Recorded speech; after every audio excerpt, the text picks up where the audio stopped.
Intelligence sharing کی جائے گی، یوکرین کے فورسز کو، یوکرین کے ڈیفنس سسٹم کو ماڈرنائز اور ایڈوانس کیا جائے گا، ملٹری جو انڈسٹریل ٹائز ہے اس کو سٹرینتھن کیا جائے گا، اور اس کے ساتھ ساتھ جو سنیپ بیک سینکشنز ہیں وہ بھی ایکٹیویٹ ہو سکتی ہے. یعنی اگر روس اپنے بات سے یا معاہدے سے پیچھے ہٹتا ہے تو روس کے اوپر آٹومیٹکلی سینکشنز لگنا شروع ہو جائیں گے. تو اس طرح کا جو گارنٹی سسٹم ہے وہ پرووائڈ کیا جائے گا.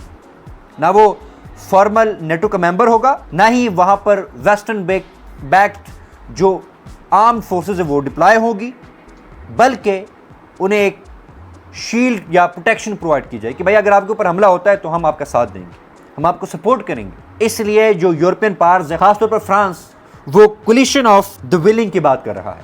یعنی ایک ایسا کولیشن، ایک ایسا گروپ جو کسی فارمل ٹریٹی کے انڈر کام نہیں کر رہے ہوں گے بلکہ والنٹیرلی اس بات کا ارادہ ظاہر کریں گے کہ وہ اگر یوکرین کے اوپر کوئی حملہ ہوتا ہے تو یہ گروپ مل کر یوکرین کو پروٹیکٹ کرنے کی کوشش کرے گا. اور پھر یہ اگر آپ نے اس کو سمجھنا ہے جو سیکیورٹی گارنٹی ہے، تو آپ یہ سمجھ لیں کہ جس طرح امریکہ اسرائیل کو سیکیورٹی پرووائڈ کرتا ہے، اسی طرح کی جو گارنٹی ہے وہ یوکرین کو بھی دی جا سکتی ہے.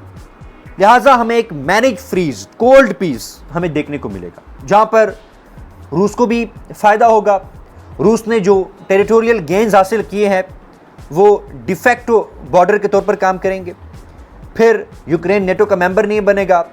یوکرین کو فیس سیونگ مل جائے گی کہ ہم نے امریکہ اور مغربی جو سیکیورٹی گارنٹی ہے وہ حاصل کر لی ہے. ٹرمپ دنیا کے سامنے یہ کہہ سکیں گے کہ بھائی ہم نے ایک اور پیس ڈیل کروا لیا ہے، اور اپنی عوام کو بھی یہ باور کرا سکیں گے کہ میں نے جس بات کا وعدہ کیا تھا اب وہ وعدہ میں نے نبھا لیا ہے اور میں نے یوکرین وار کو ختم کر دیا ہے. اگر اسٹریٹجیکلی دیکھیں تو امریکہ کو یہ فائدہ ہوگا کہ وہ اپنا جو برڈن ہے، یوکرین کا برڈن، وہ مغربی ممالک کے شولڈرز پر شفٹ کر دے گا اور اپنے آپ کو دنیا کے سامنے پیس بروکر کے طور پر پیش کرے گا. اور سب سے اہم بات یہ ہے، امریکہ کو یوکرین کو مزید پیسے نہیں دینے پڑیں گے، ٹرمپ اپنی معیشت پر زیادہ فوکس کر سکے. تو یہ اس کا لائکلی آؤٹ کم. اپنا فیڈ بیک ضرور دیجیے گا. اللہ حافظ ناصر.